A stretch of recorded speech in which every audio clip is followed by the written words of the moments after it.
ಹೇಗಿದ್ದೀರಾ ಎಲ್ಲರೂ? ಸೊ ಇವತ್ತು ನಾನು ನಿಮಗೆ ಆಂಧ್ರ ಸ್ಟೈಲ್ ಪಾಲಕ್ ಪಪ್ಪನ್ನ ಹೆಂಗೆ ಮಾಡಬೇಕು ಅಂತ ಹೇಳ್ತೇನೆ. ಸೊ ಅದಕ್ಕೆ ಬೇಕಾಗಿರುವಂಥ ಸಾಮಗ್ರಿಗಳು ಸ್ವಲ್ಪ ಪಾಲಕ್ ಸೊಪ್ಪು ನೋಡಿ ಈ ಥರ ನಾನು ಚಿಕ್ಕದಾಗಿ ಹೆಚ್ಚಿಟ್ಕೊಂಡಿದ್ದೀನಿ. ಸೊ ಹಾಗೆ ಖಾರಕ್ಕೆ ತಕ್ಕಂತೆ ಒಂದು ಹಸಿಮೆಣಸು, ನಿಮಗೆ ಆಂಧ್ರ ಸ್ಟೈಲ್ ಆಗಿರೋದ್ರಿಂದ ಸ್ವಲ್ಪ ಸ್ಪೈಸಿಯಾಗಿ ಬೇಕು ಅಂದರೆ ನೀವು 2 ಹಸಿಮೆಣಸನ್ನ ಹಾಕ್ಕೋಬೋದು.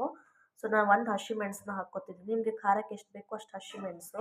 ತೊಗರಿಬೇಳೆ ನೋಡಿ ನಾನೊಂದು 3 ಮುಷ್ಟಿ, ಸೊ ಸ್ವಲ್ಪ ಜಾಸ್ತಿ ತಿಕ್ಕಾಗಿ ಬರಬೇಕು ಅಂತ ಒಂದು ತೊಗರಿಬೇಳೆನ ಒಂದು 3 ಮುಷ್ಟಿ ನಾನು ಚೆನ್ನಾಗಿ ತೊಳೆದು ಇಟ್ಕೊಂಡಿದ್ದೀನಿ. ಈರುಳ್ಳಿ ಬೇಕು ಆಯಿತಾ, ಮತ್ತು ಒಂದು ಟೊಮೆಟೊ ಕೂಡ ಹಾಕ್ಕೋಬೇಕು. ಸೊ ಟೊಮೆಟೊ ಹಾಕಿದ್ರೆ ತುಂಬ ಚೆನ್ನಾಗಿ ಬರುತ್ತೆ. ಸೊ ನಾನು ಇಲ್ಲಿ ಈರುಳ್ಳಿನ ಸ್ವಲ್ಪ ಒಗ್ಗರಣೆಗೆ ಸ್ವಲ್ಪ ಬೇಯಿಸ್ಕೊಳ್ಳೋಕ್ಕೆ ಹಾಕ್ಕೊತಿದ್ದೀನಿ. ಇವಾಗ ನಾವು ಇಲ್ಲಿ ಪಾಲಕನ್ನ ತೊಗರಿಬೇಳೆ ಜೊತೆ ಮಿಕ್ಸ್ ಮಾಡಬೇಕು.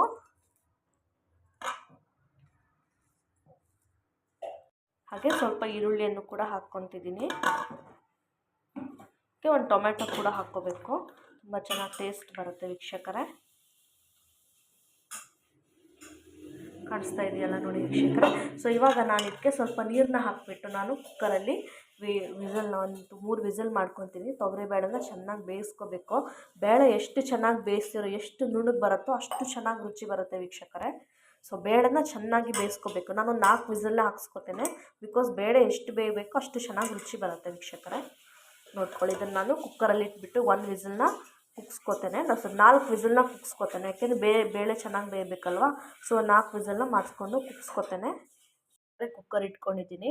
ಸೊ ಇವಾಗ ನಾವು ಒಗ್ಗರಣೆಗೆ ರೆಡಿ ಮಾಡ್ಕೊಳ್ಳೋಣ ವೀಕ್ಷಕರೇ. ಬೇಳೆ ಬೆಂದಿದೆ, ಸಾರು ಜೊತೆ ಚೆನ್ನಾಗಿ ಬೆಂದಿದೆ. ಈ ಥರ ಮಾಡ್ಕೋಬೇಕು, ಬೇಳೆ ಈ ಥರ ಸ್ಮ್ಯಾಶ್ ಮಾಡ್ಕೋಬೇಕು ನೋಡಿ ವೀಕ್ಷಕರೇ. ಚೆನ್ನಾಗಿ ಬಂದಿದೆ. ಇವಾಗ ನಾವು ಒಗ್ಗರಣೆ ಮಾಡ್ಕೊಳ್ಳೋದು ಹೇಗೆ ಅಂತ ನೋಡೋಣ. ತುಪ್ಪದ ಒಗ್ಗರಣೆ ಮಾಡ್ಕೊಳ್ಳೋಣ. ತುಪ್ಪ ಕಾಯಕ್ಕೆ ಇಟ್ಟಿದ್ದೀನಿ. ಇವಾಗ ಸಾಸಿವೆ ಉದ್ದಿನಬೇಳೆ ಎಲ್ಲ ಹಾಕ್ಕೋಬೇಕು. ಯಾಕಂದರೆ ತುಪ್ಪದ ಒಗ್ಗರಣೆ ಮಾಡ್ಕೊತಿದ್ದೀನಿ ನಾನು ನೋಡಿ. ಸಾಸಿವೆ ಹಾಕ್ಕೋಬೇಕು. ಸೊ ಸಾಸಿವೆ ಸಿಡಿಬೇಕು, ಅಲ್ಲಿ ತನಕ ವೇಟ್ ಮಾಡಿ ವೀಕ್ಷಕರೇ. ನೋಡಿ ತುಪ್ಪದ ಒಗ್ಗರಣೆ, ಸಾಸಿವೆ ಸಿಡಿತಾ ಇದೆ. ಸ್ವಲ್ಪ ಕರ್ಬೇವಿನ ಸೊಪ್ಪು ಹಾಕ್ಕೋಬೇಕು, ಫ್ಲೇವರ್ ಬರುತ್ತೆ ತುಂಬ. ಹಾಗೆ ಉದ್ದಿನಬೇಳೆ,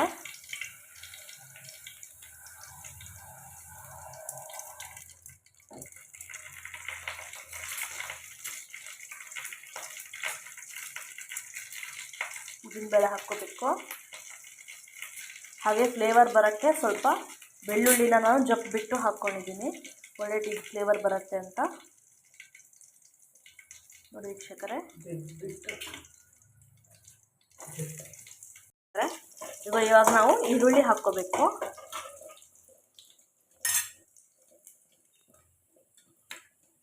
ಚೆನ್ನಾಗಿ ಬೇಯ್ತಾ ಇದೆ. ಸೊ ಈರುಳ್ಳಿ ಮತ್ತು ಹಾಗೆ ಒಂದು ಕೆಂಪು ಮೆಣಸು ಒಂದೆರಡು ಹಾಕ್ಕೊತೀನಿ ನೋಡಿ ವೀಕ್ಷಕರೇ. ಈರುಳ್ಳಿ ಹಾಕ್ಬಿಟ್ಟು ಚೆನ್ನಾಗಿ ತೊಗೊಂಡ್ರೆ ಒಗ್ಗರಣೆ ಸ್ವಲ್ಪ ಘಮ್ ಅಂತ ಬರ್ತಾ ಇದೆ. ಘಮ್ ಅಂತ ಇದ್ದರೆ ಚೆನ್ನಾಗಿ ಟೇಸ್ಟ್ ಬರುತ್ತೆ ವೀಕ್ಷಕರೇ. ಈರುಳ್ಳಿ ಚೆನ್ನಾಗಿ ಬೇಯಿಸ್ಕೋಬೇಕು ನೋಡಿ. ಸೊ ಆಲ್ರೆಡಿ ನಾವು ಕುಕ್ಕರಿಗೆ ಒಂದು ಈರುಳ್ಳಿ ಹಾಕ್ಕೊಂಡಿದ್ವಿ. ಸೊ ಇವಾಗ ಸ್ವಲ್ಪ ಹಿಂಗೆ ಹಾಕ್ಕೋಬೇಕು ನೋಡಿ. ಸ್ವಲ್ಪ ಹಿಂಗೆ ಹಾಕ್ಕೋತೀನಿ, ಎಲ್ಲ ಒಳ್ಳೆ ಚೆನ್ನಾಗಿ ಫ್ಲೇವರ್ ಕೊಡುತ್ತೆ. ಸೊ ಚೆನ್ನಾಗಿ ತೊಳಸ್ಕೋಬೇಕು ಹಿಂಗೆ ಹಾಕಾದ ನಂತರ ನೋಡಿ ವೀಕ್ಷಕರೇ. ಇದೇ ಈ ಒಗ್ಗರಣೆನೇ ಒಂದು ಆಂಧ್ರ ಪಪ್ಪು ಒಳ್ಳೆ ಇಟ್ಕೊಡೋದು, ಟೇಸ್ಟ್ ಕೊಡೋದು. ಒಗ್ಗರಣೆ ಚೆನ್ನಾಗಿ ಮಾಡ್ಕೋಬೇಕು. ಒಗ್ಗರಣೆ ಆಗಿದೆ, ಒಗ್ಗರಣೆ ಘಮ್ ಅಂತ ಇದೆ ನೋಡಿ ವೀಕ್ಷಕರೇ. ಇದೇ ಒಳ್ಳೆ ಟೇಸ್ಟ್ ಕೊಡೋದು. ಇವಾಗ ನಾವು ಪಪ್ಪುನ ಕುದಿಸ್ಕೋಬೇಕು, ಉಪ್ಪು ಮತ್ತು ಸಕ್ಕರೆ ಹಾಕಿಬಿಟ್ಟು. ಈ ಥರ ಬಂದಿದೆ. ಇವಾಗ ನಾವು ಇದಕ್ಕೆ ಉಪ್ಪು ಮತ್ತು ಸಕ್ಕರೆ ನೋಡಿ ಈ ಥರ ಬಂದಿದೆ ಪಪ್ಪುನ. ನಾನಿವಾಗ ಇದಕ್ಕೆ ಉಪ್ಪು ಸಕ್ಕರೆ ಹಾಕಿಬಿಟ್ಟು ಮಾಡ್ಕೋಬೇಕು. ಸಕ್ಕರೆ ಸ್ವಲ್ಪ ಹಾಕಬೇಕು, ಉಪ್ಪು ನೋಡಿ ವೀಕ್ಷಕರೇ ಇಷ್ಟು ಹಾಕಬೇಕು. ರುಚಿಗೆ ತಕ್ಕಷ್ಟು ಉಪ್ಪು ನೋಡಿ ಇಷ್ಟು ಹಾಕ್ಕೋಬೇಕು. ಉಪ್ಪು ನಿಮ್ಗೆ ಎಷ್ಟು ಬೇಕು ಅಷ್ಟು ಟೇಸ್ಟ್ ನೋಡಿಬಿಟ್ಟು ಹಾಕ್ಕೋಬೇಕು.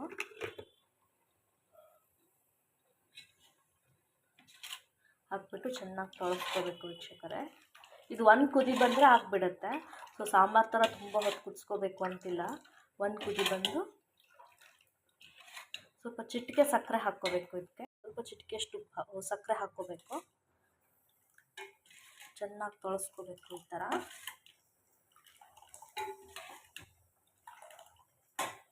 ಇದು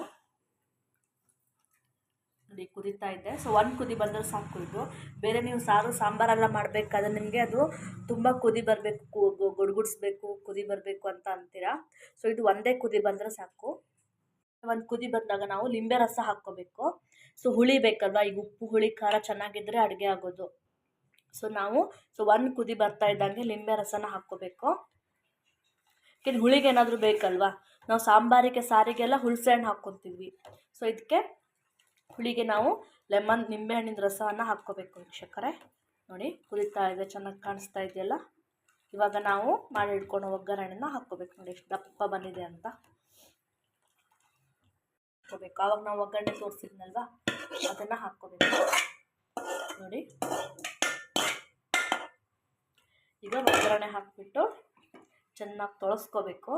ಒಗ್ಗರಣೆ ಘಮ ಬರುತ್ತಲ್ಲ, ಸ್ವಲ್ಪ ತುಪ್ಪ ಹಾಕ್ಕೊಳ್ಳಿ, ಒಳ್ಳೆ ಸ್ಮೆಲ್ ಬರುತ್ತೆ ಇವಾಗ. ನೋಡಿ ವೀಕ್ಷಕರೇ,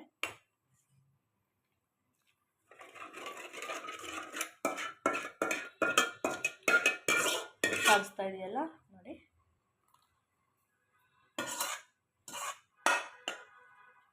ನೋಡಿ ಖಾರ ನಿಮಗೆ ಆ್ಯಕ್ಚುಲಿ ಆಂಧ್ರ ಸ್ಟೈಲ್ ಅಂದರೆ ತುಂಬ ಖಾರ ಬರುತ್ತೆ ಇದು. ಸೊ ನೀವು ಎಷ್ಟು ಮೆಣಸು ಬೇಕೋ ಅಷ್ಟು ನಿಮಗೆ ಖಾರಕ್ಕೆ ತಕ್ಕಂತೆ ಹಾಕ್ಕೊಳ್ಳಿ ನೀವು. ನೋಡಿ ವೀಕ್ಷಕರೇ, ಆಂಧ್ರ ಸ್ಟೈಲ್ ಪಾಲಕ್ ಪಪ್ಪು ರೆಡಿಯಾಗಿದೆ. ಸೊ ನೀವು ಫಸ್ಟ್ ಟೈಮ್ ನನ್ನ ಚಾನಲ್ನ ನೋಡ್ತಾ ಇದ್ದರೆ ಸಬ್ಸ್ಕ್ರೈಬ್ ಮಾಡ್ಕೊಂಡು ನೋಡಿ ಫ್ರೆಂಡ್ಸ್. ಸೊ ನಿಮ್ಮ ಅಭಿಪ್ರಾಯನ ಕಮೆಂಟ್ ಬಾಕ್ಸಲ್ಲಿ ಕಮೆಂಟ್ ಮಾಡಿ. Thank you friends. ಇದನ್ನು ಮನೇಲಿ ಮಾಡ್ಕೊಳ್ಳಿ, ತುಂಬ ಚೆನ್ನಾಗಿ ಬರುತ್ತೆ.